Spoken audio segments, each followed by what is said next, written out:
کوزدر چکدره پولیس سټیشن په حدود شراب کوهی غرنه د چکدرې چټپټ دوه کلنې ماشومې حریم شاه وجنې او لاش برآمد کېدو په ضد چکدره کې احتجاجي مظاهره وشوه. د انجمن تاجران ادینزي د سوري لاندې مظاهره کې مظاهرچانو په لاسونو کې حریم شاه د قاتلانو گرفتارۍ د سره شوي ظلم او د خاندان ته انصاف ورکولو نارې لیکلې شوي کتبې نیولې یونیورسيټي روډ بند کړی و. مظاهرچان ته د وینا په وخت د انجمن تاجران ادینزي صدر خواجه فیض الغفور حسین شاه یوسفزی سلطنتیار ایډوکیټ امان خان جاوید اقبال بهادر زیب واصل خان منظور احمد او نورو د دوه کلنې حریم شاه د بېایمانه قتل په سختو ټکو کې غندنه وکړه. وینا کوونکو وویل چې د ماشومانو سره د ظلم زیاتي سلسله د قصور نه 400 پیښور په شمول نور سیمو نه ادینزي ته راورسېده، خو نور دې لاشونو چتولو ته تیار نه دي. دې زیاته کړه چې هغه خلک دهشتګرد دي چې څوک دې د خپلې خبرې نه منع کوي. معامله د مذمت نه حساب اخیستو ته رسېدلې ده. دې د ملزمانو سفارش نه کولو او پرون پورې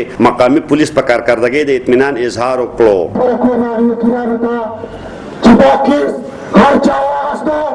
دا تاثیر ادینزي د غیرتمند پښتنو غدار دی، مکار دی، لوټمار دی چې چا دا کیس هغه جناغي ګناه په دغه چا احتجاجي مظاهره کوو. تاسو ته پته ده چې طاهر داوی په پولیسو ایس پي په اسلام آباد کې اغوا شو 1800 کیلو روانه هست په پورته چیک پوسټ په دغه نه لګېده داخلي غلطیانین نه شو.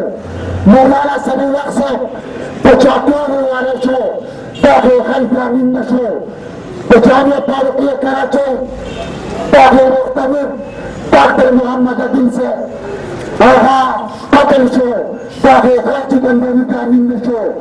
زما قدرمندو آیا په انصاف د حکومت نه موږ د انصاف مطالبې نه کوو؟ موږ ته پته ده چې زموږ د اواز دا څوک نه اوري، خو په هر حال دونه به ووایم چې دا زموږ صرف ذمهداري وه چې موږ راووتو دې چې اوس هم خپله خبره وکړه. خو زما قدرمندو دا په دې باندې نه کېږي.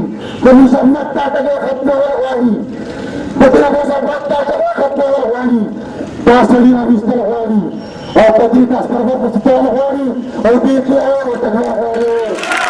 په دې موقع د چکدره سب ډیویژنل بار صدر عطا الله خان وکیل د بار د خوا د ملزمانو د وکالت نه کولو اعلان هم وکړو. د انجمن تاجران صدر د ټولو شریکوالو په مرضی اعلان وکړو چې کچره په 3 ورځو کې د حریم شاه قاتل گرفتار نشو نو دوی به ټول ادینزي بندي. د وکیلانو نه د ملزمانو وکالت نه کولو غوښتنه هم وکړه. په دې موخه باندې د تحصیل ادینزي د انجمن تاجران د طرفه موجوده انتظامیه ته 3 ورځې الټیمیټم ورکړو که په 3 ورځو کې دا قاتل دا حاضر نه کړی شو، دا گرفتار نه کړی شو، نو انشاءالله 3 ورځې بعد بلې چکدرې په چوک کې عظیم الشان احتجاج چې د هغې قیادت په انجمن تاجران تحصیل ادینزي کوي دا تاسو ته منظوره ده؟ دریم ډیمانډ زما دا دی د بار نه دا مطالبه کړو چې د دې خبیث او د دې وحشي چا کوم کیس وکړو، چا د ده نه کیس واخیستو، نو زمونږ دشمن به انشاءالله د تحصیل ادینزي د عوامو زمونږ اجتماعي دشمن به هغې. تاسو ته دا منظوره ده؟ یاد دې وي چې د چکدرې چټپټ 2 کلنه ماشومه حریم شاه شراب کوهی کلي کې د ترور زوی په کوچدن کې د مور نه بېدرکه شوې وه چې په 5مه ورځ لاش میلاو شوی دی. د پولیس وینا ده چې د ډي ان اے ټیسټ نتیجې انتظار دی چې د حریم شاه مرګ څنګه شوی دی او جنسي تشدد شته که نه.